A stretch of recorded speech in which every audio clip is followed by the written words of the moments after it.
Before we get started today, I want to say thank you for every single like, comment, recommendation, and a very special thank you to my listener support group.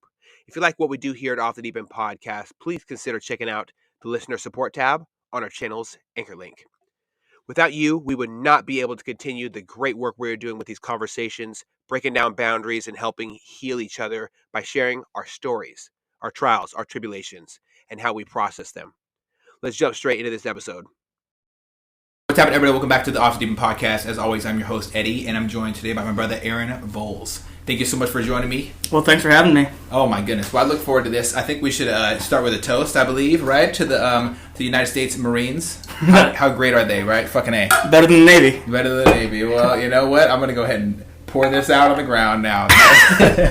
No, to each their own, man. And I can get down with every branch of the military. I think that. Oh, yeah. Everything has its time and place. Absolutely. And you know what? I think my favorite quote is, Marines always ride in Navy equipment. And that's just something else. You know what? I don't always believe it because I've seen a lot of Navy equipment that's not there. But they are Department of Navy.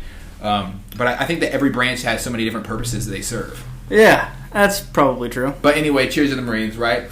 Always a rifleman. It is what it is. You know, I lost a shooting competition to a Marine recently. If we go shooting, we'll lose again. Yeah, I don't know about that. I think this time we're going to use pistols instead of rifles. Let's do it. Yeah, so I was talking with him, and he really got me set up with. We started with all the small targets, and then got to the big targets, and then went back to the small targets, and then we started going crazy. One-handed with the AR-15s, one hand behind the back, one hand kneeling. The golfer and the fisherman type with the AR-15, and then we started going with the offhand with the AR-15 one-handed. It got pretty drastic. But you know what? But enough about him. Why don't you? We're here to talk about you. So where did it all start for you, man? Tell me about your childhood. Oh, geez, we're getting right into it. So when I was growing up, I was tiny. I was a 4'9" freshman. So I was real small, and so I always had something to prove, and so I thought, what better way to prove myself than to join the United States Marine Corps? And so I went and I did 4 years, and there's a lot of goods, a lot of bads that came along with that, but that's kind of what started off that all that is I had something to prove, and I wanted to show everybody and show myself that I could do it. So where did that desire to be bigger than society's perception of yourself start? Did it start with being bullied? Because I know a lot of people get bullied as they grow up, and I always love amazing stories of people going through the trials and tribulations as a child, being told you aren't going to be successful by some loser that's usually overweight, doesn't have a lot going on for themselves back home, and they take out that anger and frustration on others because they feel like they can. I was told by my high school math teacher that I wasn't going to be able to make it in the Marine Corps. Were they in the Marines? Nope. Yeah, who they talk, right? Yeah, no kidding, right? Yeah, what a mess. Yeah, so I know exactly how that feels. That was just constantly growing up. I was always told that it wasn't a realistic goal in order to do that, but I went there, I did it, so I'm very, very proud of that accomplishment. I would be too, man, and I'm proud of you for it, because those are the stories what everybody wants to hear, what everybody needs to hear in life, that you can succeed. It's one of the driving factors of my podcast is to show and enlighten others with the stories of others. So why don't you tell me a little bit about going through that process and how you dealt with it in the moment versus how you would deal with it nowadays? Going through what? Like your childhood, being told that you can't be successful at something. I was just an angry kid, but I didn't really. Fortunately for me, looking back on it, I didn't have the bravado, I guess, or capability of actually taking out that anger on other people, or else I would have. And so I'm very, very thankful for that. But I have gotten much more level-headed over the years and been very, very, I don't know, wow, I completely lost my train of thought. Dude, I lose my train of thought all the time. Yep, that's good. That's probably going to happen a couple times. So, you know what? Alpha Brain, man. Alpha Brain. I started taking it just about a year ago. Yeah? And all my TBIs, my brain injuries, they started to trickle away. I can actually think and remember numbers and stuff. I have 11 concussions, so. Yeah. Alpha brain, brother. Alpha brain. All right, I'll give it a shot. I'll bring you over some next time before you leave, so you can start some before your shipment arrives too. Awesome. Yeah, I look forward to it. Definitely. So, I know that I personally can say that when I was a child, I would deal with people who treated me poorly as well because I was a skinnier individual. Yeah. Didn't have a lot of meat on my bones. Definitely no muscle. Very athletic, very energetic. Excited to live life. Yeah. And bullying can be something that can leave you with kind of a chip on your shoulder. So I learned very quickly how to negatively deal with my emotions. I started becoming violent. Using my fists. Got a bunch of nasty cuts and scars. My hands don't operate the way they're supposed to, which is real great for having a mechanic job. Right. But I never knew that looking back years later, I would feel so frustrated with how I reacted to people who were treating me poorly. Yeah, I feel like in the moment you don't really realize how unhealthy it is, and then you just look back and you're like, wow, I could have dealt with that so much better. Yeah. So, yeah, I mean, that's totally my story. That's totally part of it, so. Absolutely, man. Well, tell me what it was like for you going through through high school and starting to transition into you leaving for the United States military. So I kind of had a weird high school experience. I couldn't really figure out what I wanted to do until the later years. I first started out with hanging out with like the drama kids and stuff like that, and then I really quickly realized that wasn't really my scene. Then I started hanging out with the band kids and throughout sophomore and early into junior year, and that wasn't my scene either. And then I finally found the auto crowd. We had a really, really good auto shop in my high school, and so I learned a ton. And so it completely set me up for my life. It kept me out of trouble. I was always working on cars rather than doing drugs. We were always doing something with cars, and it was a much more healthy kind of high school relationship.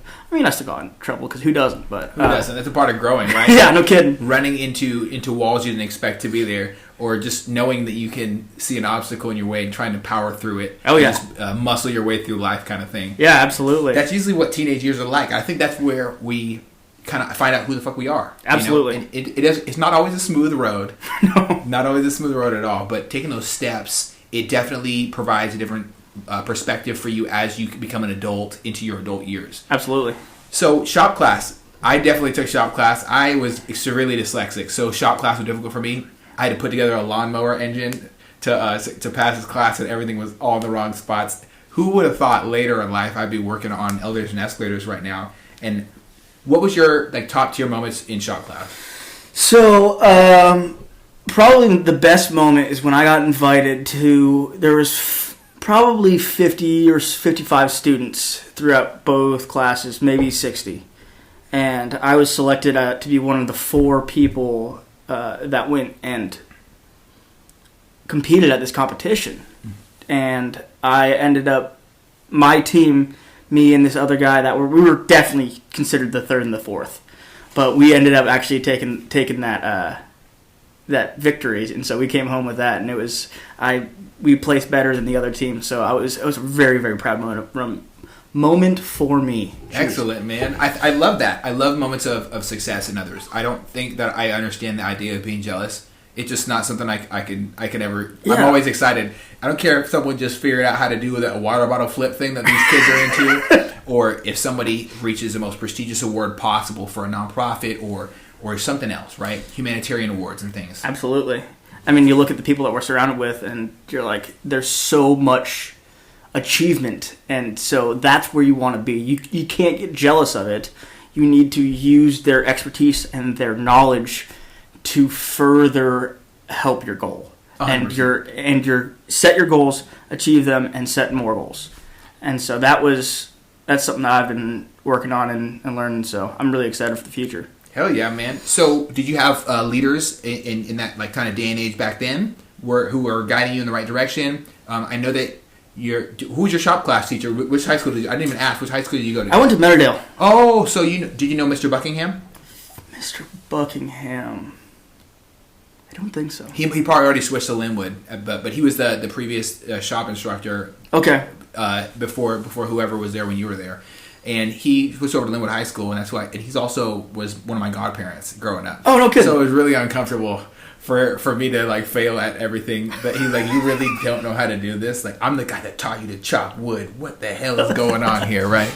Oh man, it was overwhelming. Who was your shop teacher? His name was Mr. Robbins, and he was just incredible. And he had this kind of charisma to him. He was really, really, he expected a lot from you. And he expected you to do well, and he expected great things from you. And then the thing is his students delivered. And it was a really, really good and healthy relationship. And so I was so blessed to... Let me shut that thing off. Yeah, so it was just... it was a really different experience from every other class that I was in. I mean, I never really did well in school, but I always finished these classes with 104, 105% because I could get extra credit. And so I was very, very happy to have an experience like that, or else I don't know where I would be going forward. It kind of set the foundation of, oh, hey, I can actually do these things. I can actually be competent rather than being this little kid that I used to be. So growing from there to there was a really, really big step for me. That's awesome, man. I really admire that you took something away from that. It's hard for me to look back on my high school years and be super happy or proud with my performance. Other than sports, I didn't really have much to get me excited about school, other than my girlfriend, who is now my wife. Sure, yeah. But I didn't have much going on. Yeah. I didn't fit in very well. I didn't enjoy any type of class at all. School was not my thing. And I think that a lot of people feel that way. They just don't usually admit it. People don't perform well in school. Usually it's because they're not passionate about it. If you're passionate about something, you're going to do great. Oh, yeah, absolutely. I mean, some people just they're good at academics and it kind of comes easy for them. I was never one of those people. And so having something that I was good at and I excelled at was massively helpful for my development. Good, man. Good. So what was one of your driving factors towards, joining the military? Everyone has their own story. I heard a lot of, so far, I didn't have anywhere else to go. Yeah. My situation was horrible, or I have a great family and they wanted me to do something great and I was inspired by this person. What was your story? So my family could have took or left the whole military.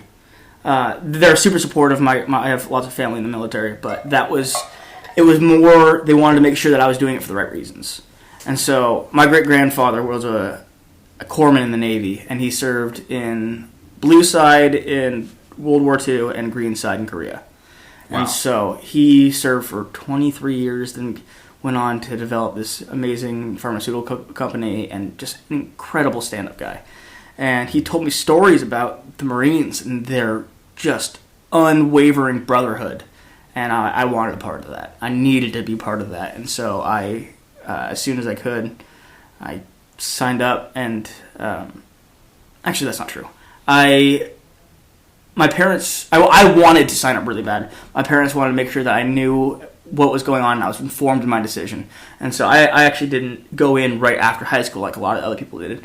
I went and I spent the summer and kind of was a kid for that summer, and then I left that October. And so then I spent that time, and then I was shipped off to Camp Pendleton, then to Fort Lost in the Woods, or Fort Leonard Wood, Missouri. And that's where I went to. Is that what they call it, Fort Lost in the Woods? Yeah, I love it, dude. It's kind of like how they call 29 Palms 29 Stumps, just a kind of a nickname that they give it. And so it went from 23 degrees to 103 in 2.5 weeks. Yeah. Wow. Yeah. That's a culture shock, right? Not a fan of the Midwest. Not a fan. Yeah, Midwest is wild, man. I remember great people, but great people. I cannot deal with the weather. The weather, it can't make up its mind. I thought this area was like the PNW was tripolar, but that place is. Oh gosh, this is super temperate compared. Yes, I mean they probably have a hexadecimal system to decide throughout the day what type of emotions the weather is having that. Oh yeah, totally. Definitely always on its period for sure. So I had to know your first experience walking and stepping on those yellow foot marks on the line. What was that like? So, when you leave the USO, you fly to the USO, and that's where you're kind of based out of. And then they come and grab you busload by busload, and then they put you on the yellow footprints. They put you through the contraband room and everything like that. And so, I think my experience was probably very similar to most other Marines. Is what the hell did I get myself into? Yeah. So when you leave the USO, you can't actually look out the windows. You have to put your head between your knees. And so the entire time there was country radio, which is what was like. I was totally into like radio country back then, and so it was kind of soothing in a sense to going from the USO to the base. It was an experience. But yeah, no. As soon as I got on the yellow footprints, I was like, what the hell did I get myself into? And then Black Friday happened, and we picked up with our actual company, and it was all over again. You thought you knew what was going on, but then it just hits you like a train. And so, I mean, you had to rely on your brothers. You had to trust them to do their bit and do yours to the best of your ability. And it was definitely something that I was totally unready for. There's no proper way to prepare for that. Oh man, thinking back, I was laughing the whole time because the person, my RDCs that showed up, or the RDCs that showed up to receive us at like the indoctrination processing center or whatever, they started yelling, and one of the guys' voice was just gone, and he was like trying to yell, his voice kept dropping out, and I tried not to laugh, but I couldn't help it. And he started cracking up too because his voice dropped out, and he was yelling at me, and his voice disappeared. And I just looked over at him, and I smiled, and I looked away, and he lost his mind. Everyone else was yelling at him for laughing because he was in training. He's one of the training recruit division commanders. Yeah, and I could not stop laughing, and I got in trouble, and they made me hit the deck, and oh my goodness, just endless. What are some of the major takeaways other than the brotherhood that you create in boot camp that you take away? In boot camp in particular, well, I mean, it's hard to quantify. It's hard to for me, it kind of rebooted my brain, and so it's kind of hard to remember the earlier stages of the transformation. It was kind of a flip a switch that flipped, and so it was. I don't remember much of it. Okay. I remember that it was long, but I don't remember. Like, I can't. Maybe that's part of the TBIs and everything, but I know a lot of people, when they start going through the transformation in boot camp, they don't remember most of it. Why? Because they're so focused on just passing it because they have nowhere to go back to. Yeah. Or they have a real reason to be there, so they're 110% involved, and I think that's what creates a good Marine, a good sailor, a good soldier, a good whatever the hell they call the people in the coast are, the coastie, a good coastie or whatever, right? Or a good airman. I think it's important to really focus on the transformation as you're in it, because the journey is so fruitful, and being a part of it and just being fully involved, you're going to forget things. It's like the fog of war kind of thing. Totally. So I know that one of my major takeaways from boot camp was I have never experienced these people from these different areas, but they slowly become your friends, if not your brothers, in this totally. In this weird way. You never knew them. You don't know their family. You don't even understand how the hell they got that accent. But for some reason, this person they light through when they walk in, and they become a part of you forever. Do you still have connections with some people you went boot camp with? Oh yeah, absolutely. We still have a group chat that one of us will text every once in a while when we run into one of each other or something like that. But most of my platoon was from either Wisconsin, Illinois. Most standard platoons have mostly Texas, mostly California. We didn't have any of that. It was mostly the Midwest, and so we were very Midwestern based. And so there was there was 4 of us that were from Washington, and then there was a couple from California. But most of it was from the Midwest, and so being surrounded by that was a total culture shock. Oh man, I can imagine, because I remember it definitely was for me. So where do you go after boot camp? I wasn't in the Marines. I don't have any experience in it. I know we leave for an A school after boot camp where we kind of get our designation, go through our MOS training. So once you leave boot camp, you get 10 days of leave. You go home, you spend some time with your friends and family, and then once you wrap that up, you go ship back out to Camp Pendleton, California. And there you either go through ITB, Infantry Training Battalion, or MCT, Marine Combat Training. And so I went through MCT, and that's where the phrase "every Marine is a rifleman" comes from. Most other branches, I can't speak to other branches, but I've been told that most other branches don't go through this kind of training where they're digging in a foxhole or they're doing these things unless you are infantry or a combat MOS. Everyone goes through it. I mean, my buddy Liddell, he was a tuba player in the band, and he was going through all of this shit just like the rest of us. I love it. The Navy definitely didn't do that. Oh, yeah.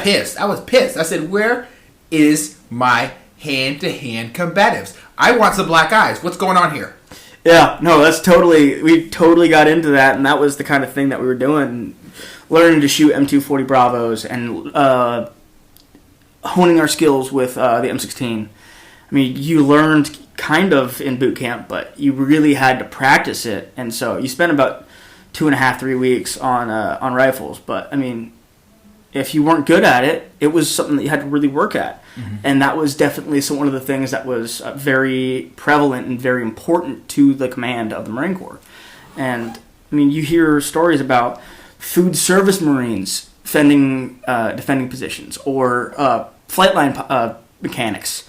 Doesn't matter. Like I've heard stories about these people. This was their job, but at one point they had to pick up a rifle and they had to be a rifleman. Well, it's very common that you hear the terms that or people talk about. Yeah, ladies, they never served boots on ground in firefights. I sit down with a lady who's been in firefights in the Army every other week, if not every week. Yeah. As long as I consistently go to MVP, that's something I'm going to run into. And it is overwhelming to think that anybody would have a stigma that you're or walk into the military without the idea that you may be involved in some shit. Oh yeah. I didn't expect to experience the experiences I experienced, especially not in the Navy. Like I thought it was going to be gravy, but I walked in with the intention of whatever happening. Yeah. I was excited to excel at firearms training. I was excited to excel at whatever I touched. Oh yeah. I wanted to be a master of that platform.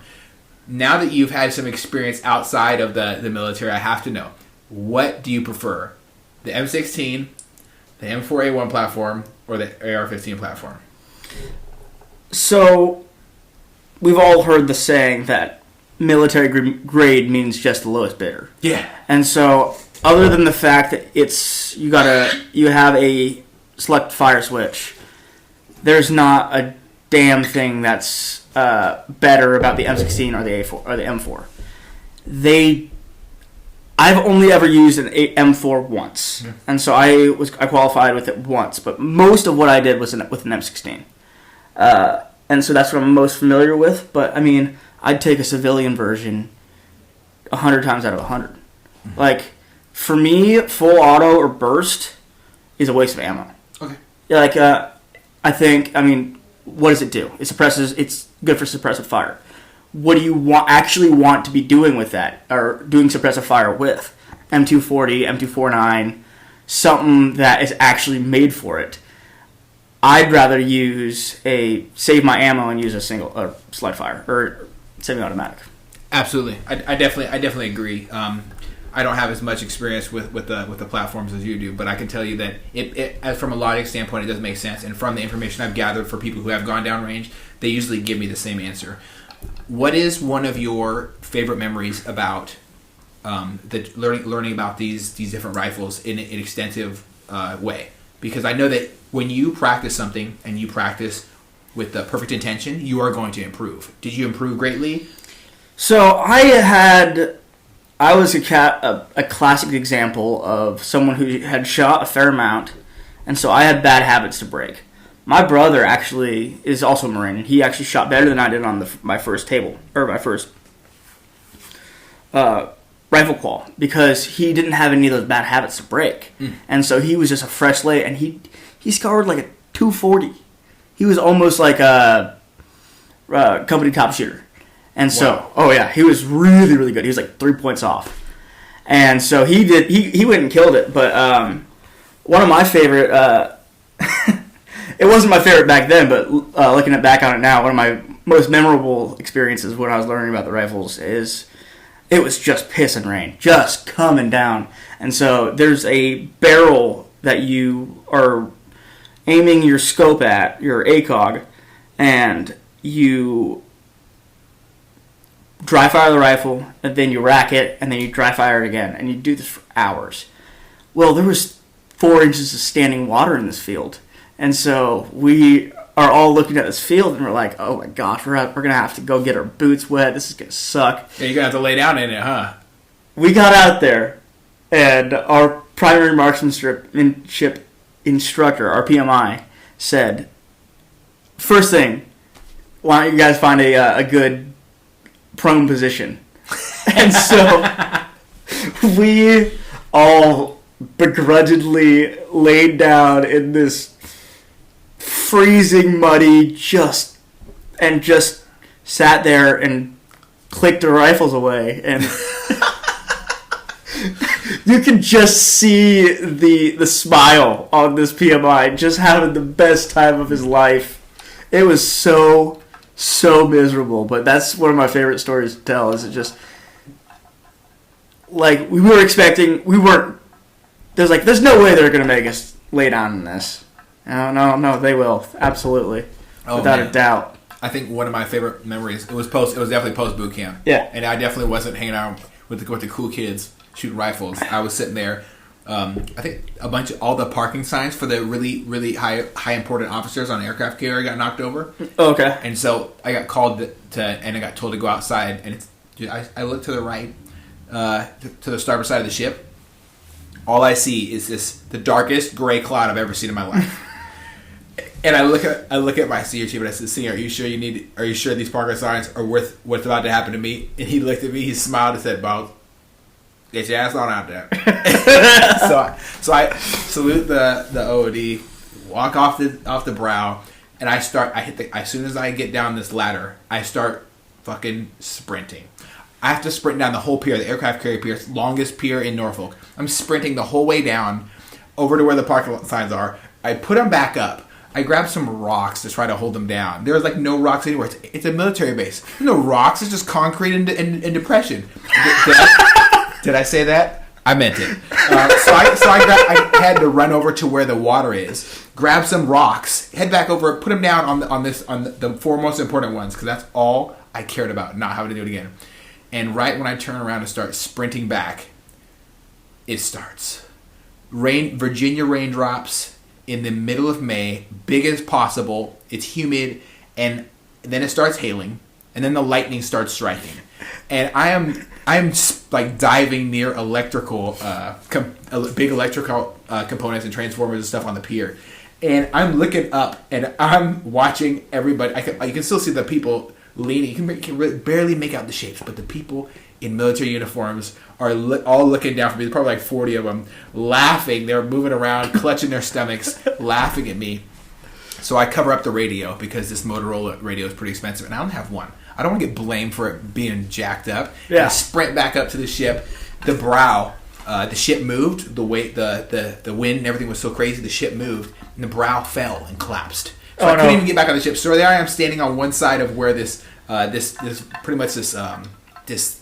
friggin' bridge was, this small metal bridge made of aluminum was at, and it's now on the ground, like halfway submerged in the water. And I look over at my boss, and he is laughing. Everybody's laughing, and I just sit down and I just sit there and wait while lightning is striking, while hail is hitting me, and they took a bunch of pictures of me. They sent them to my email. It was a bombarding, and I'll never forget that these difficult.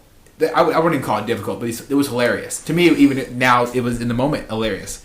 But these for your experience, having to train in a unhappy environment, mm-hmm. where it's shitty, where you're uncomfortable, it's important because there's nothing comfortable about getting shot at. Oh, yeah. There's nothing comfortable about being deployed. There's nothing comfortable about anything that has to do with the hardcore moments in the military where we have to perform at our best. Well, my platoon sergeant would always say, whenever things were just really looking gruff, just really being difficult, he would always say, "You're making memories. You're making stories." Because if everybody did it and it was easy, the stories wouldn't be interesting.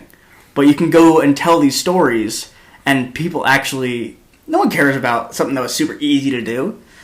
It's the things that are challenging, the things that push us to our limits that people want to hear about. So before I asked for an example of that, one of my favorite quotes was by Les Brown. It said, "Don't say you're having a bad day, say you're having a character building day." I think it's important to have those character building days. I don't have bad days anymore. I have extremely stressful work conditions some days. I have days where my family life is going crazy, whatever. I have character building days. Can you tell me about a character building day in the military?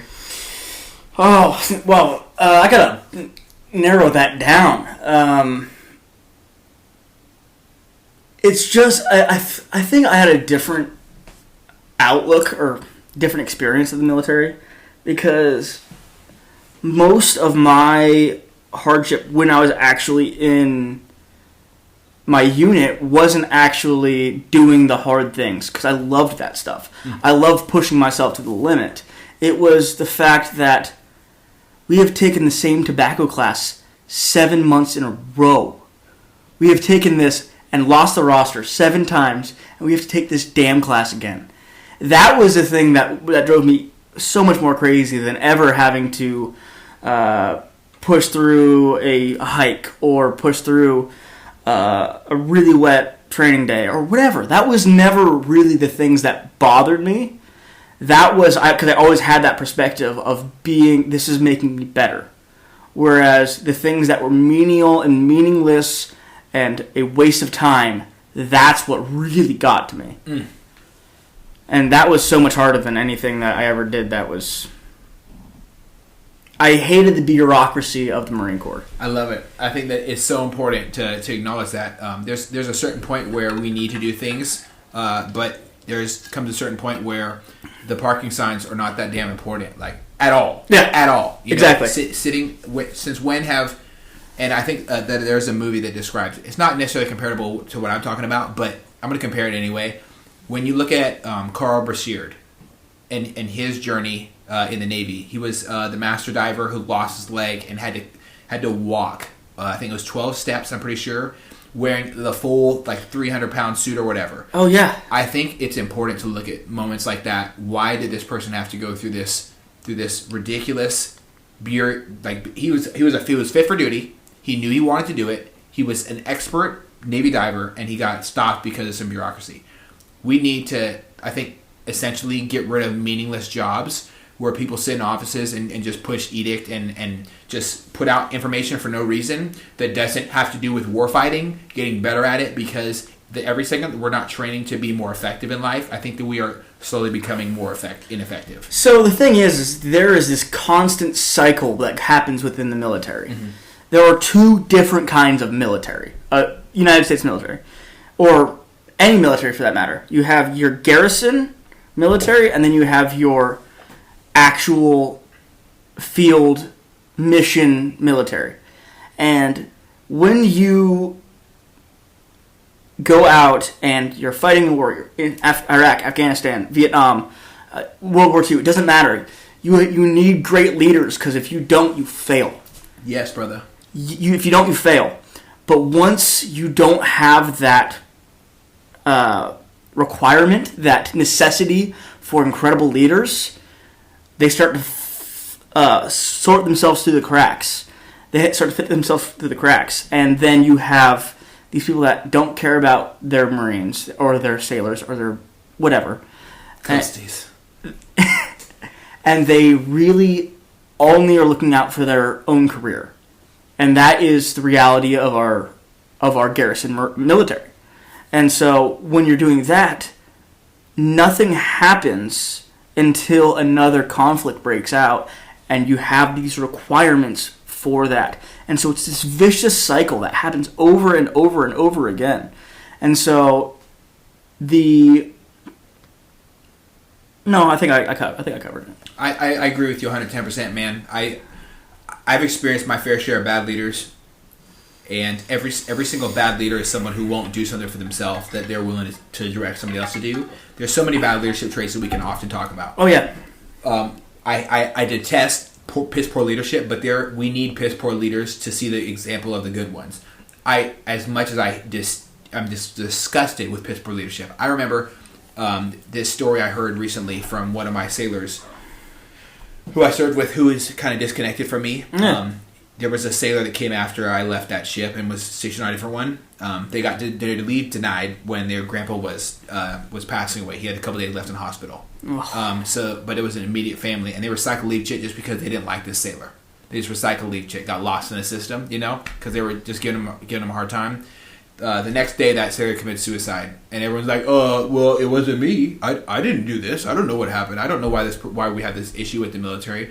I think if we look at how we treat our junior sailors, our junior Marines, and how we work together as a team, every single family situation, if it's not unlocked back home, you cannot expect that person to perform their best when they're there.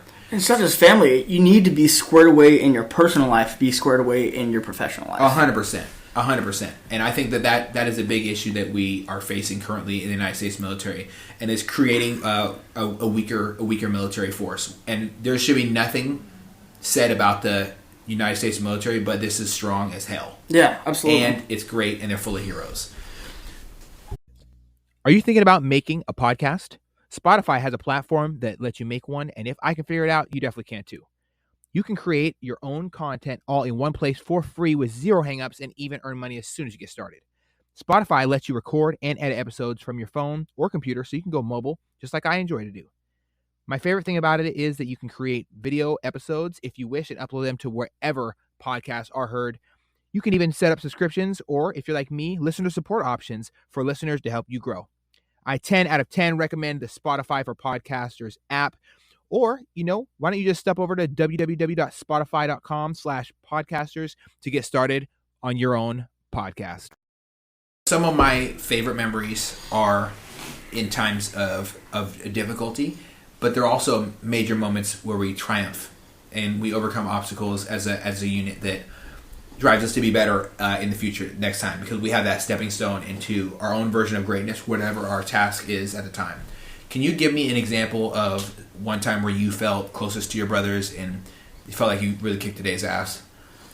So I will be completely honest. I don't know if I really have any of those experiences because I was reserves, because of the things that happened that made it so difficult in order to do that kind of thing, that I didn't really start to understand those concepts until very, very recently. Okay. And so, I can tell you about the fact that I completed a 15-mile hike. Yeah, I can tell you about the fact that I shot well on the range, but those weren't memorable to me. Mm-hmm. Whereas the things that have been more recent and moving forward have been so much more meaningful. Like what? So I feel like in order to properly install that kind of, or install what I'm talking about, I need to tell you about how my relationship to the Marine Corps ended. Please do. So on May 2nd, 2021, one of my best friends committed suicide. And so I wear this memorial band every single day. And I actually had a dream where I saw him last night. Wow. And so it was kind of the beginning of the end. And then more of my buddies started to die, and more of these things kind of started to fall apart. And it was because I didn't have a foundation in Christ. And I didn't have a foundation of my life. And that these things completely fell apart. And I was suicidal. I was just completely a disaster. And I could not serve my country the way I wanted to. And so I completely stopped showing up to my drills. And it was not good. And so I eventually, I got a letter in the mail saying, hey, you either can make up these drills or you can get out of military OTH. And I said, you can do either of those things, or you can request a hearing, a SEP board, in order to try to improve your odds, your chances. And so I knew that I wasn't going to be able to serve properly because I was not in the right mental state. And I knew that I wasn't going to be able to, I could not have an OTH. Yeah. Wasn't going to happen. And so I requested the hearing. I requested the board. And so it was almost a year process until I finally got out. I mean, one story that's really memorable to me is when I was like at my lowest, or one of the lowest points.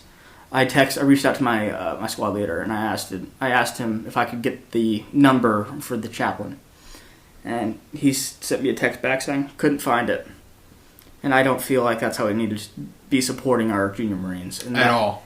It was the most demoralizing thing because I didn't have the strength to find it myself, and I was begging for help, and that was 3 words, and that broke me. That was so much harder than anything any physical or mental barrier. That was really, really tough. Losing others around you is not it's not an easy thing. There's nothing that gets easier about it as it continues to happen in life. Yeah. I want to offer my condolences to your brother, and that's one Lance Corporal that we're not going to have. Yeah. And I think that it's important to remind everybody that the only reason why we have a fighting force in the military right now is that people are volunteering. Yeah. There's a huge number of people who are removing themselves from our fighting force right now, and once they leave it, and it's a travesty, an absolute travesty. I talk about it all the time. I try to raise awareness about it. I try to do fundraisers about it. I personally my life has been saved due to camaraderie, to the chaplain. When I didn't have someone to go to, I had lost my faith completely. I still went up to and knocked on Chap's door, and I was like, "Listen, I'm losing my mind. I'm having the worst thoughts I'd ever dreamed of having. I need help." If you go to a psych, and everybody knows, it's no secret to people in the military. If you go to a psych, they're gonna declare you not fit for full duty, and everybody knows where that leads. The last thing anybody wants to do is feel shameful when it comes to their service in the military. Yeah. I want to say that I admire you trying to be open and honest about the situation, not just here, but also with the situation itself. Because saying, "Hey, let's start a board. Let's talk about what actually happened." Don't treat me like this. Like, first off, don't treat me like this. Second off, here's why this is going on. And third off, here's the support I'm getting. That is the exact opposite of what you should have received as a subordinate to any human being on Earth. Well, that was the thing, is I had no support. I had nothing. I was trying to crawl through each day rather than being on my feet. Everything was 50 times harder than it needed to be. Whether it was just my personal things, the things in the military, I could not function as a human being because I was so distraught with grief. And so I was just completely broken. And it didn't get better until, I actually remember the exact date. It was May 26th, 2022. I was at my church. And there was an individual that came in that knew my mom. And so whenever I would go to church, the first thing I'd go do is give my mom a hug. Because I love her, and moms are greet. They're fucking awesome. Why not? And so that was my tradition. Every Sunday, I would go and I'd give my mom a hug. I'd greet whoever they were talking to, and then I'd go about my way. And so I was at this very, very, I had almost a disdain, a hatred for the Marine Corps because of the way I was treated, and I hated it. Mm-hmm. And so when I walked in this day, my mom introduced me and said, "Hey, this is Doc, and he works in disaster medicine." And I said, "Well, nice to meet you, Doc, and it's a pleasure to meet you." And he goes, "Well, I'd like to say thank you for your service and oorah." And I completely shut down. Just completely, it was like flipping a switch. Yeah, you got triggered, yeah. And so I'm like, because fuck the Marine Corps, fuck everything that's going on, I was just angry. Yeah. And so I heard that, I said, "Excuse me, sir, I have to go." And so I left. And then my mom ended up telling me the other side of the story later on down the road. He goes, "What the hell was that?" He was like, what's going on with this kid? And so he invited me to lunch that Thursday. And so he invited me out, and so we went and we talked for 3 hours. And so he explained it to me like this. If you have a range card in the military, a position that you're defending, at the very bottom of it there's an X, and that's you. That's where you are. That is your current position. When you start taking fire, whether it be physically, emotionally, spiritually, through your soul, doesn't matter. You need to not be in the same place. You need to grow. And so he said, "It is our goal to get you off the X." And so he spent 5 days a week with me for probably about 6 months. And he introduced me to some amazing people, including Buzz at the Treehouse, and including Jim, and all these people that you know and love. And it completely and totally changed my life. And I am not the same person because of it. I have grown more in the last year. We're coming up on that 1 year anniversary. I've grown more in the last year than I ever have the prior 22. 100%. And wow. So I cannot thank Doc enough. I have told him time and time again, I literally owe you my life. Actually, in early June in 2022, last year, I couldn't take it anymore, and I was just so upset. I had a horrible, horrible drinking problem, and I was drinking myself to sleep every single day for months on end. Yeah. And I thankfully have a much healthier relationship with it now. Yeah. But and that's something I actually more recently started to tackle. Like, I thought it wasn't an issue, but like rearranging my thought process of how it works with me was super important, and it's been very, very helpful. I've lost 14 pounds. Yeah, dude, you look great. I wouldn't have noticed that you had 14 more pounds on you. Oh no, I was fat as shit. You look phenomenal now, man. I appreciate it. You look happy when I see you.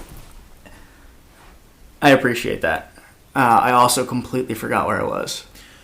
You were just talking about the different impact that you've had, that they've had on you. Oh yeah, members of the Treehouse, and also having a community that supports you moving in a positive direction. Oh, absolutely. So the community that the Treehouse gave me, I went from being alone and trying to scrounge for every single thing that I could. It kind of laid a foundation. It reignited my relationship with Christ. It reignited my relationship with myself, that I was actually worthy of love. Just these really basic human things. I was really, really struggling with that. And so I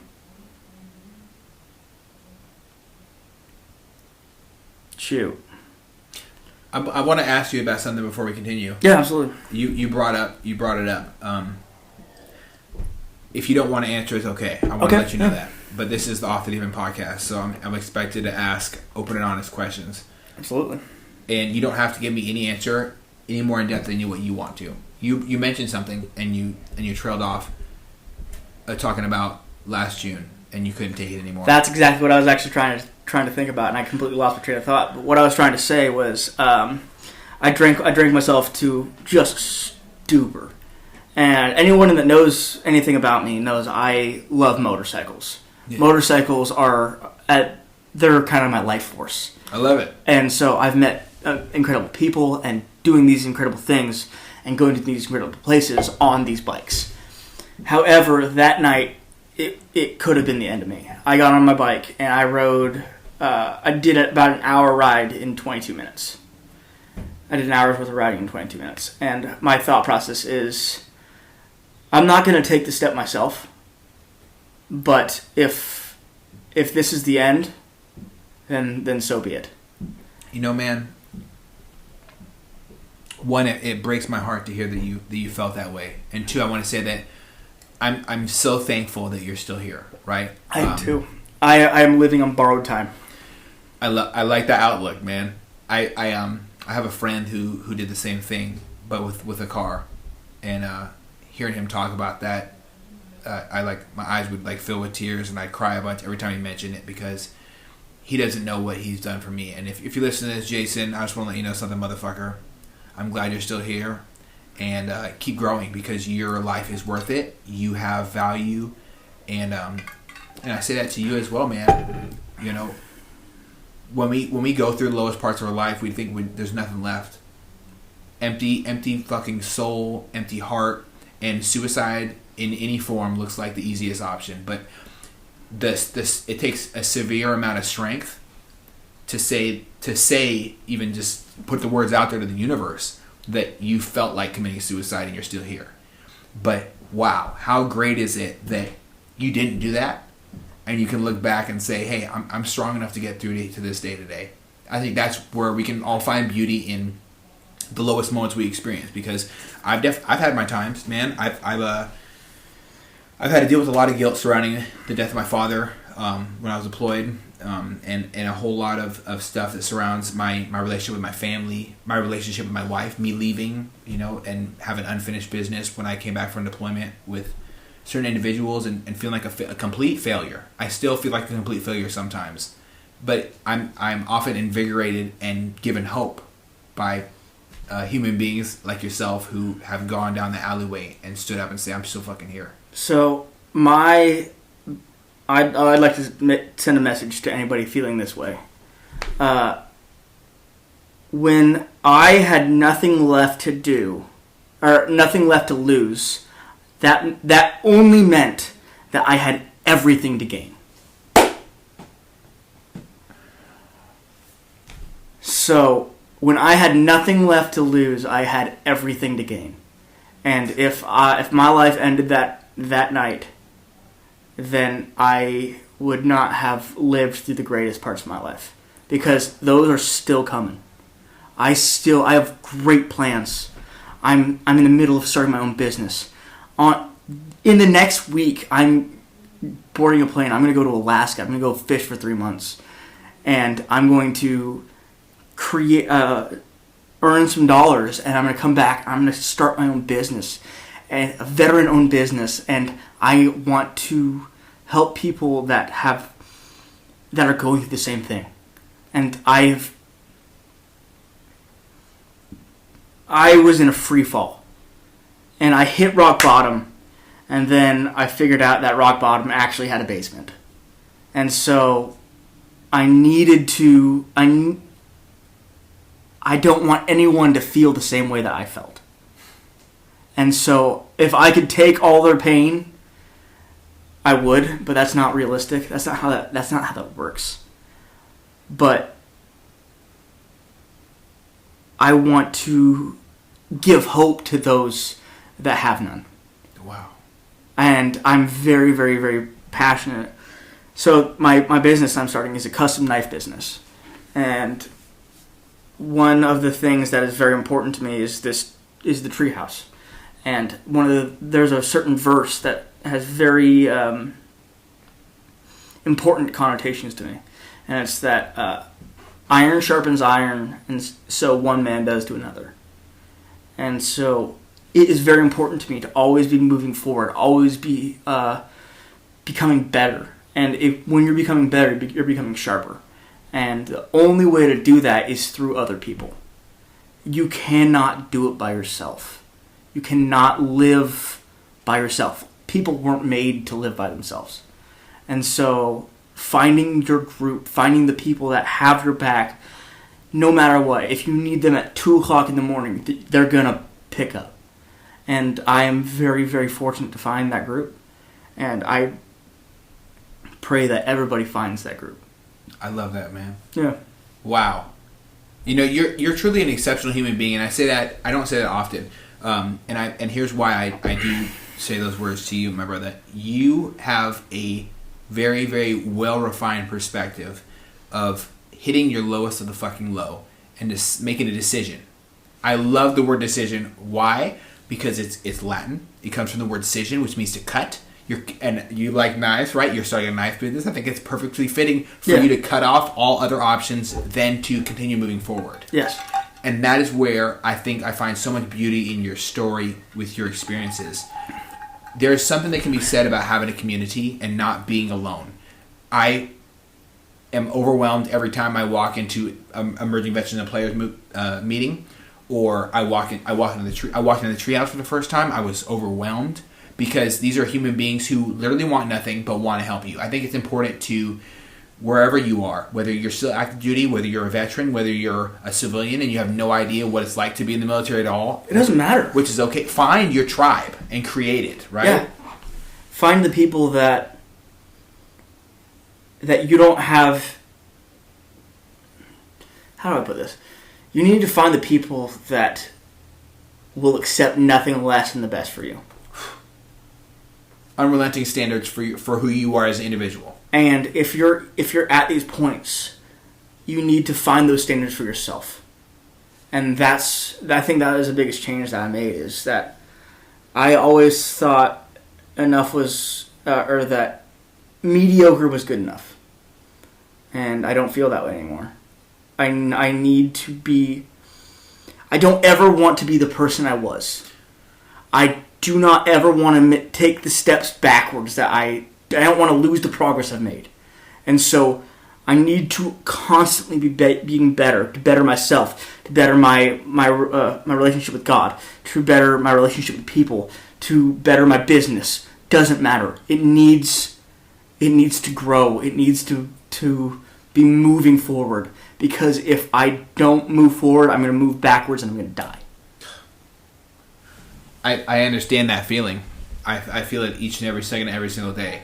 There's a certain anxiety, I would say, but not in a negative way. I think it's like you. I wouldn't even call it anxiety. I think it's a discredit to the feeling. It is an understanding of everyone's clock ticking. I think that when you get close to your clock, to your bell going off, it really reminds you that, hey, you're still here. You still got work to do. Yeah. You know, you can settle for the life of what you've had so far, or you can continue to improve upon it and become great in your own way, shape, or form. And you've given me so much insight about how I've been at my lowest of the low as well. Yeah. And I really do appreciate you saying what you said about your low experiences. Well, I know you're about to go fishing for a few months. What drew you to that? What inspired you to go fishing? It is a great... Other than how great fish taste. Holy shit. So, there's a guy, his name is Jet. Jett. And he's been one of my best friends since I was 12. I've always loved the guy, but he lives in Alaska. And so, he moved there 2017, 2018, maybe before. And I cherish every moment that I have with this guy. And he was that, when I was talking about going from the band to the auto, he was kind of the catalyst. He kind of prepared me for that. And that was all God putting him into my life, because I needed to change in order to be successful in that situation. And so that was I've had these different transformations throughout my life. One of them being last year, one of them being in the Marine Corps, and one of them being with Jet. These were all major transitions in my life. And so I've always had a massive, massive respect for him. And I've always wanted to go fishing because it's good money It's good experience, and you're going to work your ass off.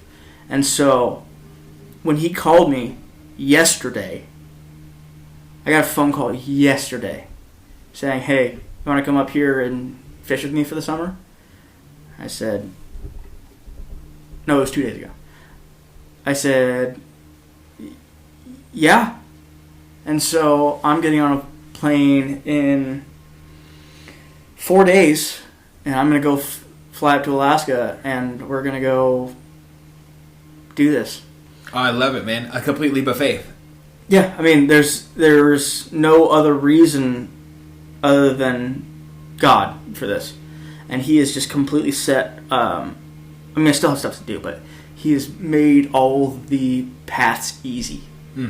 I love that. When you're called for something, he will not make it difficult for you. Wow. You have a great outlook on faith, my brother. I want to say that there's so many of my listeners who don't understand religion at all, and I think that it's really simple. Everybody can take something away from the Bible. Everybody can take something away from a person who is surrounding them who has faith. I gained so much knowledge, insight, and understanding from people when they describe their relationship with God in the way that you just did. It's someone who makes some things easier for you, someone who you can rely on when you're in your worst times, and I don't want to say that following God is easy. It's not. Oh, definitely It is very actively difficult. Yeah. But the thing is he has a plan for all of us. And actually, you know what? There's a concept that I heard, and it kind of paved the way for my reinvention of my relationship with him. And it was the idea that when we die, we're going to go to judgment. And God will show us who he meant for us to be. And my worst fear is that I look nothing like that man. And so I look through the lens of, is this the person that he wants to be? Is this the person that I want to be? Because whenever I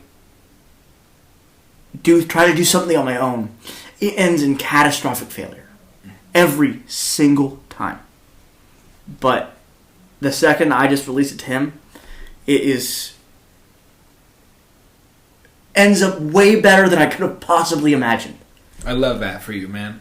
It's a constant reminder. It's every time. It's not just once. It's not just twice. It's every damn time. Do you think that so I'm going to ask you a very blunt question. Yeah. It has nothing to do with religion, but it has everything to do with religion. Do you think that spirituality can bring you to greater heights in life, whether or not you do believe in Christianity or not? Do you think some form of spirituality? But you think there, like, if somebody who doesn't believe in God at all, simply takes a step towards having a belief in a higher power, that is a step in the right direction, and hopefully they do find their own version of perfection in life. Do you think that that's a step in the right direction for somebody who's a non-believer in Jesus Christ? Absolutely. Because you have what the world is trying to tell us. And I mean, I don't claim to have any of this figured out. But I have my anecdotal evidence that my life has been better when I let him take care of everything. Let go, let God. Exactly. Excellent, man. Well, I grew up in a church, and I'm thinking that maybe in the near future I might try to find my connection with a positive church. I've gone to a couple, and it's someone told me once that they had a difficult time finding the right therapist. I think that finding the right church, it takes time as well, and finding the right community that surrounds it as well. There's a lot of things I talk about on my podcast, but faith is something that I've definitely come into contact a lot with in recent, and I really do like it. I like the conversations surrounding someone's personal beliefs. Snohomish County Sheriff came on, and did my mics decide to shoot themselves or whatever during it. But Snohomish County Sheriff came on and he talked about his own individual faith in Jesus Christ, and I was overwhelmed. Adam Fortney. Adam Fortney. I'm sure he knows my buddy. I have a couple of friends on that department. Oh yeah, he definitely knows him. No, he knows everybody. He doesn't. He leads from the front. Yeah. He doesn't lead from the rear. I cannot stand people who lead from the rear. It's just not my thing. I don't like people who dictate from office. And he had a difficult time staying in office. He admitted it a couple times on my episode, and I loved it. But, he was the sheriff. Yeah, he is the sheriff currently. Oh yeah, no, yeah. My buddy's a sheriff sergeant. So that's badass. Yeah, he's. Huh. I didn't even know the name. So well, you tell your buddy to hit me to take me on a ride along because I'm trying to go shoot with the sheriffs. Oh yeah, no, I can absolutely do that for you. I want to do it so bad, so bad, man. I can't wait for you to come back because, like, I was thinking just the other day, you're gonna love the experiences at Kindred Jiu-Jitsu. It's something that I've benefited from heavily in the recent past. So I'm gonna be completely honest with. I've never been on a podcast before. Me either. I've been super nervous ever since you asked me to join. Like I didn't know what to. I was worried I was going to say the wrong thing or whatever. But then I've come to the realization it doesn't matter. No, fuck it. It's the meaning and the perspective behind what's going on that actually matters. And so there are a couple things. So I'm leaving for Alaska on Monday, and there are a couple things that I really am hoping to build and to gain while I'm up there. First of which is discipline. That time where I was broken, I lost a lot of it. And so I was in such a tough spot that it kind of washed away a lot that I learned from the military. And so I look at like who I am and I'm ashamed because I went and I did this, but I wasn't able to keep it. And that I still struggle with, like, every single day. I'm not the man that I was hoping that I would become. But I've completely turned it around I've completely switched directions. And so I thought I was going to become this person, but that wasn't the plan. That wasn't the plan set before me. Can I be honest? Yeah. I disagree with you 100%. I think you're exactly who you need to be right now so that who you can be in the future can have the perspective of today when you get there. I completely agree. But the thing is I had this preconceived notion of what I was going to become. And then everything fell apart. Part of it was because of my buddies that died, and part of it was because of COVID, and that was freaking difficult to deal with. Oh, yeah. I mean, there's not a single person on the planet that wasn't changed from that. It was just, life was one way, and then all of a sudden, boom, life was another way. And so it affected other people differently, but it affected all of us. And so that's something that, like, a lot of people will try to minimize the, will try to minimize the effect that they think it had on them. But I think it affects everybody more than they know. 100%. So in many different ways, not just financially. Like for me, they not just cut down my hours. So I knew that if they removed some of my purpose, which was providing for my family, out of my life, I had to do something with it. So I learned how to shoot really good. And I every Monday was Monday Gun Day. And that's what I did. I couldn't socialize. I couldn't go to the bar. I couldn't do anything. Okay, fine. I'm just going to save my money. I'm going to spend it on ammo. And then me, my wife, my best friends, we're all going to shoot together. And that's going to be it. So my mom has a women's group every Wednesday. And so me and my dad have to be out of the house. And so every single Wednesday, we go out and shoot. And that's just what we do. Yeah. And so it's awesome. And I've gotten really good. That's good. And so, like, I feel comfortable carrying a firearm every day because I have the experience through the military. But honestly, I've learned more through the civilian sector than I have. And so I think it's really important for people to realize that just because you are in the military doesn't mean that you don't have more to learn. Oh my God, dude! You brought up a major point. I really love to touch on. I didn't learn much about firearms until I really went through my time in the civilian world. In 2020, Monday Gun Day is how I learned. It's how I learned that, does the John Wick AR-15 mag flip look cool? Is it effective in a real life scenario? No, not necessarily. Maybe just properly sand down your magazine so that they leave your gun normally, or putting them in your fucking dump pouch. There's a chance right there, right? Yeah, having a dump pouch. Having a dump pouch. That's a huge thing, right? We're not all in a firefight in a suit. I think that practicing firearms has been one of my most exceptionally overwhelming experiences I've ever done, because it's so therapeutic. So therapeutic. The calmest I ever get, if I'm having like a bad month or whatever, the best thing I can do is go and shoot a couple guns, because I have one singular focus: hit the target, don't miss. It's success or failure. It's absolution incarnate, right? And I feel like that's the thing is as humans we strive for control. And so if we can't control our lives, if things are beyond our control, we want things that we can. And so that's why I get on my bike every day. Yeah. That's why I ride my motorcycle. That's why I love to shoot so much. Because I have control over those things, and I can focus on the little things that get me better, and that kind of refreshes me, and so I can be more capable in my everyday life. Absolutely, brother. I think that you really touched on it too, and something that is not said enough. Doing hard things often makes us harder as human beings. It's not good to be closed off, closed-minded, negative, cold to others when they want to be loving to you. But I think it is important to have a sense of hardness. I'd rather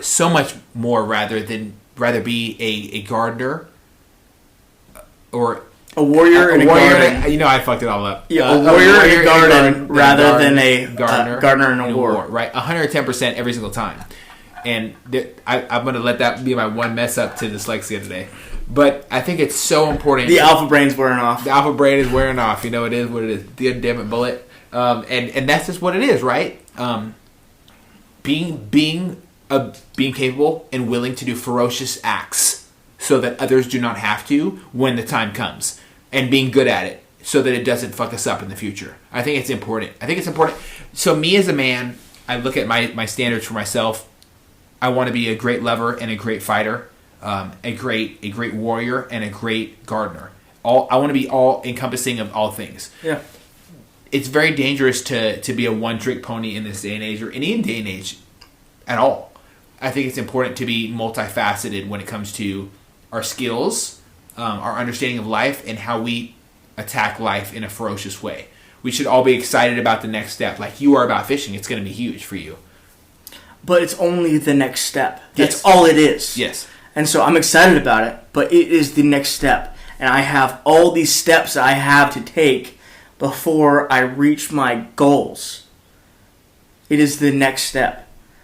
For me, with my experience, if I am put in a situation where I'm familiar with firearms, I just am, and and I'm familiar with violence, that is just has been trained into me.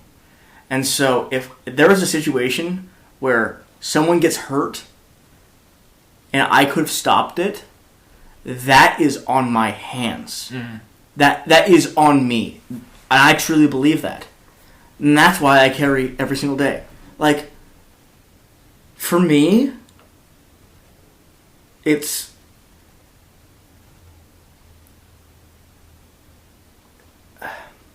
Are you familiar with Zach Bryan? No, I'm not. Zach Bryan is a country singer. But I probably am familiar with him then. I just probably don't know the name. Zach Bryan, he did Something in the Orange. I love music, and so I relate everything kind of through that lens. But he did a poem about this, and I'm trying to remember what it was, and I completely forget. So. Oh my goodness! Oh Fuck. my goodness, dude! Alpha brain again, strikes again. I think what you're, the way the conversation is going, it's kind of headed towards understanding that you need to step up and step in when it's time. Some of my favorite human beings are step parents when they are good ones. When they step up and step into the situation where there's the absence of father. Oh yeah, totally. That also, we can slide that over to the situation of somebody rising to the occasion, a concealed carry superstar in an active shooter situation, or we can talk about. I mean, you look at the guy in Texas. He fired 2 shots, hit both shots from 25 yards away. Yes, that's money. That is the goal. Mm-hmm. That is who you want to be. Yes. And so we are the sheepdogs. We are the people that are fighting the wolves away. I would say there's this thin blue line, right, that we look at as a police force, and there's this other line that is not too common in this area where we're at, but I think is still surrounding this area because the cities aren't too overwhelmed with it right now. It is people who carry firearms who are willing to do what needs to be done in order to protect others. I've attended a couple of the sheepdog response courses, and one of my major takeaways is that you don't have to be this perfect human being in great shape, a Navy SEAL or a Green Beret or whatever. You don't need to be a super fucking hero because they are. Yeah. It's no bullshit. They are, and you don't need to be a superhero. I have a problem with that, and I'd like to come back to that, but to help somebody else to step up and step in. Anybody is capable of being great. So when I say superstar or superhero, that's just pertaining to what the skills they provide to every critical mission. I feel like every single person, I feel like it's really dangerous if we identify these people as superheroes because every single person is just human. Yes. And so every single person makes a sacrifice in one way to become a certain way. Yes. And so Olympians, they sacrifice their personal lives. They sacrifice a happiness. Olympians are some of the most unhappy people you could possibly meet. Mm. But they achieve some of the greatest things because they make the sacrifice to do that one thing. Okay. And so I think it's dangerous to think that one person is above the rest. I maybe let me clarify because I understand what you're saying and I think it definitely has value and merit and I agree with you. So let me try to clarify what I said. Society and Hollywood specifically. Oh yeah, but, totally. But society looks at just great stories of powerful human beings in the special warfare community. One, they are doing great things. Two, they're trusted with great things because they practice great things regularly. The rest of the military fighting force does not practice those specific things that they do as often or as frequently to the point where they have proficiency to where they're sent to do it in very volatile situations, might I add. I think that it's important to agree to one say, they're not superheroes 100%. They play a superhuman role as far as how we perceive them, though. When you look at a Navy SEAL, you don't look at a normal sailor in the Navy. I'm not a fucking Navy SEAL. I definitely know that. They didn't let me shoot enough guns. They didn't put me through enough hell. They didn't send me to buds or pre-buds. They didn't send me to different schools, SEER school, to practice search and evasion, right? They didn't practice. I didn't get to do any of that stuff. So the training they went through, let alone the deployments they go through, and I got a couple SEAL buddies. My uncle was a SEAL. I have a couple great human beings. Have you met Tim? Tim who? Tim Cruikshank? No, not yet. Oh my gosh. You need to meet Tim. I would love to. So Tim, sorry to take over, but Tim owns a company called Bone Frog. Yes, I know about Bone Frog, yes. Bone Frog, that whole... What they're doing is so incredible. And it's so... I feel like every time you meet a seal, it's shocking how humble they actually are. Well, because they do extraordinary things, but they're normal human beings with extraordinary drive and foundation. Like when this is how I describe Foundation is the right word. Yes. Foundation is the right word because any one of us can achieve incredible things. Any one of us, given the right foundation and the right motivation. Well, if we work for it too. Yes, but if we have the right motivation, we will work for it. Yeah, and drive and discipline. Yes, 100%. 100%. I agree with you 100%, my brother. I think that it's important to recognize that, our special warfare community, they don't necessarily qualify as superheroes, and they're not invincible, because we've seen that. I was there when Mr. Keating got brought home. It was his anniversary, I think just yesterday, for his death, and I was there in Coronado when he got brought back. Who's this? With a SEAL named last name named Keating. I'm not familiar with his story. I'll have to look it up. I'll shoot it to you after we're done. Please. It was overwhelming to see his procession when they came back in Coronado and his family and everything. And I was reflecting on it yesterday. No one's superheroes are not invincible or are invincible in whatever form we look at. When it comes down to somebody being invincible, it's not realistic whatsoever. When I say the word superhuman, to me when I was a child and I heard that my uncle was going to be a SEAL, I was like, that's a lot of training. And then they passed the training, and I'm like, well, that's a lot of deployments. And then they deploy a bunch, and then it was like, this person's gone. Yeah. I don't know what happened to him, and it breaks my heart to this day. Like I'll never get those answers. And I have a couple other buddies who went contracting after the SEAL teams, and they've been super successful, and some haven't been super successful because they're not here anymore. Those are my superheroes, and I say it specifically like this because they do things that when we look at our average military, those are heroes. Like the word hero, right? So when I look at somebody who served in the military as a child growing up, those are my heroes. I didn't look up to the kid of the Kardashians. I still don't listen to that shit. I don't look up to people in normal society who are quote unquote famous. My heroes, they come home in military uniforms and under flags. Those are my heroes, right? So superheroes are just people who do superstar shit inside these military communities. And that's what I meant by it, man. Not that you have a special warfare community member doing superhuman shit. They're not flying. I'm not saying that. My superheroes are people like the guys from 13 Hours, Glenn Doherty. Yes. Like, those are the people that I think that I'm not going to speak for the special warfare community. You're speaking for yourself. It's your perspective. Yeah. I like every single person that was in the military will minimize their experience. Yes. And maximize other people's experience. 100%. And so that is just the way it is.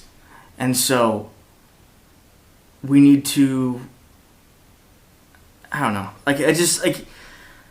I want to bring honor to those that have fallen, but sometimes I forget we also need to bring honor to those that have served valiantly. Yes, I agree with you 100%, man. I think that when we look at people who serve in the military,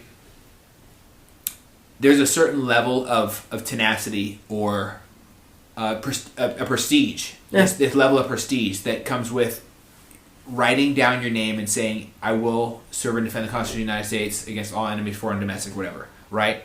Taking an oath of office of any level, I think he deserves our notion of gratitude, our thanks for their service, 100%. Yeah, I also think that as someone that's been there and done that, I mean, I think you can you understand that, like, for us that who have put a right hand up, Yeah. just putting your right hand up isn't enough. There has to be some next level that we achieve. Yeah, we need to go and we need to do better. We are the people that need to achieve more because that's who we are. Are you saying that, and I hope I'm on the same page when I say this before I say it, so are you saying that, service doesn't just end just because you take off your uniform? Oh, 100%. I think that society vastly underestimates veterans. Because society looks at veterans as broken. Because they see people wearing a uniform on the side of the road. Yeah. But that's not all veterans. That's not who we are. No. We are pushing the boundaries of what's possible. You look at guys like Tim Cruikshank with Bone Frog. That man works harder than anyone I've met in my entire life. He is pushing the boundaries of what's possible. He started a wine and a coffee company at the same time. How many people do you know can start two companies at once? 0.5. No, it doesn't happen. And so, it is our duty to continue to serve our communities once we get out. Mm-hmm. And I feel like that's where my service is yet to come. Yes, I technically served my country. But in my eyes, I didn't do a damn good enough job. You're saying that that the military it should be and is a stepping stone towards who we are as a human being afterwards? It is for me, absolutely. I love that, man. It is absolutely. And so there's so I've started my own company and I'm working towards getting it off the ground. And the name of the company is ISI Industries. Actually, that's still in the works, but ISI something. ISI stands for Iron Sharpens Iron. I love it. Just like that verse I shared earlier. It's very important to me that we grow and we get better. And so that is something that's super, super important to me. And I am always striving for. I think that you're heading in the right direction, my brother. I really look forward to you coming back after this Alaska trip so you can get started, man. Not just because I think the idea of creating knives is awesome, but because when you forge something, you're taking the material and you're creating something better. We do the same things with ourselves on the regular. We look at our trials and tribulations and we decide to beat the living life out of ourselves, judge ourselves horribly, beat ourselves down into the smallest object possible, and then there are certain opportunities in life that allow ourselves or others, in conjunction with ourselves, to build up, and then we really do grow. I think that you are, in yourself, your own version of a custom-made knife. Now that I've listened to how you speak, how you carry yourself, and how you discuss life, you are a knife in yourself. You are constantly, and in the future, you're probably going to be sharpening your skills, your life experiences, and who you are as an individual, man. I love that you have a good perspective about not committing suicide. I don't say it enough. It's overwhelmingly important for us to acknowledge when people are still here when they could not be. Yeah. I'm thankful that you're here. I'm thankful that you told me what you told me today, because I wouldn't have the same perspective that I had leaving your home if you never said it, man. And it really helped me. I'm going to walk into tomorrow with a better outlook, a better attitude, and a better understanding of how great each and every human being on this earth can be. I so appreciate your thought process in that. But like when I share that, I am still under the cloud that is not good enough. And so I probably, till the day I die, nothing I will ever do is probably going to ever be good enough. You're going to keep sharpening yourself. It always could be better. You know what? I don't think that's a bad thing, man. Yeah. To be straight up, I think that's a great thing, because greatness is not a final point where you achieve. It's the journey itself. Oh yeah, absolutely. Every step along the way, and I think that greatness is a stage you're in as a human being. When you're grooving, when you're thriving in your life status instead of just surviving. That's when you're being great. When you're being great when you help somebody else just because. You're being great when you believe in yourself when nobody fucking does. Yeah. You're being great when you tell yourself you can, even though you've thought previously you can't. All these experiences really do make us great. Yeah, that's so true. 100%, my brother.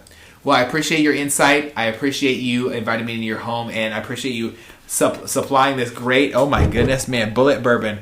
I don't think it ever goes wrong. No, it's fantastic. It's fantastic. I'm gonna have to share some bookers with you when you come back, man, because I really enjoy that bourbon as well, and it got turned on me by one of my Army Ranger buddies, and it's overwhelming how great. Bookers, yes. Okay. Never distilled, unfiltered bourbon. Oh. And holy shit, it'll hit you in the face, but it's a great taste, man. I love it. It sounds just right for me, man. And I can't wait for you to come to join the Kindred family as well, because Kindred, it means family. Okay, I apologize, but there are a couple things I needed to share. Yes. There are a couple. So I'm leaving for Alaska. Yeah. And I don't think I properly shared the things I was trying to gain from that experience. Okay. So the first thing is capital. Yes, money. Money. We need it. Everything's about money, right? Yes. But fishing is a good way to make money. And so that was not the most important thing, but the easiest thing about it. Yeah. There are other things that I want to achieve and gain while I do this. And that is, I really struggle with inertia. An object that is in motion stays in motion, and an object at rest stays in rest. And so I have a hard time getting going. But once I get going, bet your ass I'm on it. I love it. But I am going to go work 3 months, 16, 18-hour days.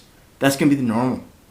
And so I am preparing myself for that I'm preparing myself with that to come home and start this business. So you're going to redefine who you are as a human being completely. I had this at one point, and I lost it. And I hope to regain it through this forge. I heard a really good analogy. A good knife, a good sword, anything that is forged by putting it in really, really high temperatures, and that's difficult, right? And then you're pulled out and you're beat on by a hammer over and over and over again. And then where do you go back again? Right back into the forge. And so we don't become something that we're proud of until we have gone through this over and over and over again. And so we need to prepare for that. We need to. Life is gonna suck, and then it's gonna get harder. And so if that's our baseline, we're just gonna be nothing but happy. Yes, brother. So we need. I'm always trying to improve, always trying to be better, and that's the goal, man. I love it, dude. I love it. I want to say I really admire your analogy about being forged and reforged and forged again and forged and keep going through this forging process to create a better, more refined version of yourself. I don't think that there's anything more important than to always seek continued progression in the individual that we are and self-betterment. It's not a journey. It's not a destination. It's exactly who you are in every step that gives us the perspective to look back and say, hey, you know what? I did good this far, but I still need to keep fucking going. Oh, yeah. Because it's worth it. What is one thing you would say to somebody who's going through a tough time that doesn't see that there's a light on the other side of the tunnel? Well, like I said before earlier in the podcast, I think that if you have nothing left to lose, you have everything to gain. And so that means you could totally uproot your life. You could go move across the country, do whatever. It doesn't matter. You have everything to gain. Go live your life. Go do the things that you've always wanted to do. But ending it is not the solution. At all. That is never the solution. Yes, brother. You could do anything and everything. And so, like, if my life ended that night, I would not have experienced the happiest days of my entire life. And I am so, so grateful that it did not end that night. Me too, brother. Me too. Well, I love your energy. I love your mindset. I love your ideology. I really do think you're a great American as well as a great human being. One of my favorite things about you is honestly that you're very direct about your experiences. Some people beat around the bush when they say they've had low times, and I don't think that is what shows off our great moments when we discuss things that have made points where we felt weak in life. Yeah, that's really where we are at our most powerful, because we look at it in a moment of weakness, but how powerful can you be in a moment of severe trials and tribulation where you don't decide not to fucking give up and keep pressing on? I think that's what makes us. Those are our most strong moments, where we draw strength from those low times in the high times, where we look back and say, how far have I come? We look back to moments where we've shown and been exemplary proof of real strength and emotional fortitude and moving forward. I really admire your character as an individual, and I think that, damn, dude, you're a great human being, and I can't wait for the future of who you are as an individual, Aaron. I really can't. I think you give me too much damn credit. Whatever, dude. Whatever, man. But I am so grateful for the things that I have gone through so I can help other people. That has always been my goal. That has always been my mission. Yes, brother. Because I had, when I had nothing, I had nothing. And so I had to come up from that. And I had so much help. I had so much help. If there's anybody that you'd like to thank, dude, now is definitely the time. Please, tell me a few, if not as many as you can think of on the spot, just of great human beings. And I know you're not going to remember them all, because there's so many great human beings that help us in life. But who are some of the people that really contributed to your life? So I was telling you about Doc. Doc he found me from nothing, and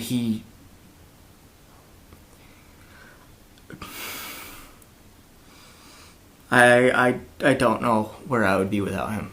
And so it's kind of emotional for me, but he completely and totally saved me from myself.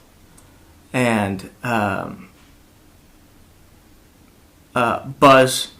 from the Treehouse, Buzz Leonard, he has been a fucking rock in my life. Mike Schindler, Tim Cruikshank, all these people have really and truly invested in me. Steve Morrison, my parents. Oh my gosh, my parents have.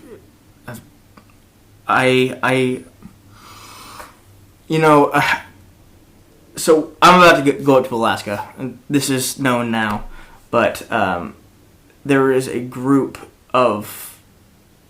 I want to create a group text that I can send pictures and messages to as encouragement, but it's been really, really difficult because I have so many people that are pouring into my life that I can't even remember them all on a moment's glance. I have so many people that are pouring into me that I can't even remember it, and it's almost stressful. It's almost stressful, and I'm so thankful for that problem. But it's a problem that's been bothering me. It's kind of one of those cup runneth over moments, right? It's pouring onto the floor. I love it, dude. And so I'm so thankful for everybody, and everybody doesn't even encapsulate everybody. I'm so thankful for you giving me the chance to speak on your podcast. This is really, really... I've never done this before. I'm super excited. We should do it again, dude. Yeah. Well, I'll be back in 3 months. I know you will. I can't fucking wait, man. And I can't wait to tell you all that I've learned. Oh my goodness. I'm going to learn so much, and it's going to completely and totally change my life. Well, I'll tell you what. As long as you can do me a favor, there's only one thing I ask. Do not put a hook through the center of your hand. I beg you not to. No matter what happens on the boat, don't get caught on that, because I watched this movie and I've been scared to watch any fishing movie since, man. This hook went through this guy's hand and the line went out to the ocean. And he got sucked out. Oh, no, that is the biggest fear I've ever had. So, you know what? Be safe out there, my brother, and you deserve great and powerful things because you are a great and powerful human being. Go crush your goal, come back with refined knowledge, and you know what? I love that you're going on a journey of solitude in as far as uprooting yourself from where you're at right now and going to something new, because solitude is a gift, right? Isolation is a gift. When you isolate yourself from what you know and open yourself up to something new, you're receiving the world. There's going to be 2 people on this boat. Oh. Me and my best friend Jet. That's badass, man. That is it. Oh, you know what? You're in for a great experience, my brother. You really are. We'll see. Shit, man. Well, I appreciate you. I appreciate your knowledge. I appreciate your insight. I appreciate the things you share with us. Wow. What an incredible human being you have to be to go through tough times and persevere through them. I don't talk about it enough. It's so important to congratulate and thank people who are still here for still being here, because we often get so wrapped up in people who remove themselves from the world. I would be hard-pressed to say I don't have so many emotions wrapped around me, my friends committing their own murder. It hurts me that they've done that. I'm so thankful that you're still here, and I'm thankful that you shared your message of positivity. You know, we don't have to just go through things. We have to grow through things. And when we grow through them... Oh, that's a really good way of putting it. Holy shit. Dude, when we grow through things, we can help others and help them reach their own top of their own mountaintop. So you know what, man? Thanks for speaking to all my listeners and speaking to yourself, because ultimately that's who you weren't just talking to me, you were talking to yourself as well. I think you deserve the thanks that you give all your obstacles when you overcome them. Every time you overcome an obstacle, you're like, hey, thanks, bitch. I fucked you up. How you like that? And I don't mean to talk like an asshole, but you know what? That's how I talk to my obstacles when I overcome them. Oh yeah, totally. They're in the past, and now I'm better because of them. I'm better. Yeah, no, because of them. Yeah, totally. Yeah, man. I love it. Excellent, man. Well, thank you so much for your time, and I appreciate you inviting me in your home to record this. Thank you so much. Absolutely, man. And thank you so much to every single listener. If you enjoyed what Aaron was talking about today, make sure to let me know. I'm looking for feedback. This is a major time in my podcast career where I'm looking for feedback. If you have a story you'd like to share, please come on. There's nothing more special than somebody sharing their story and it having a positive impact on others. These conversations are meant to be conversation starters in themselves. So talk to a friend about it. Oh man, I was listening to this guy Aaron talk about how he's still here today and why he's still here and how beautiful life is on the other side. This could be you sitting here next. Let's hear what you have to today. The tool you might give to somebody else to help them fix their life is priceless. It is priceless, and it costs literally nothing to help somebody else navigate this life thing. It's not easy to be on our own, but you know what? When we have these conversations, we're able to unload and decompress the pressure. Make sure you don't pass the pain out there, y'all. Much love. Thanks. This has been another episode of Off the Deep Podcast, and bye-bye.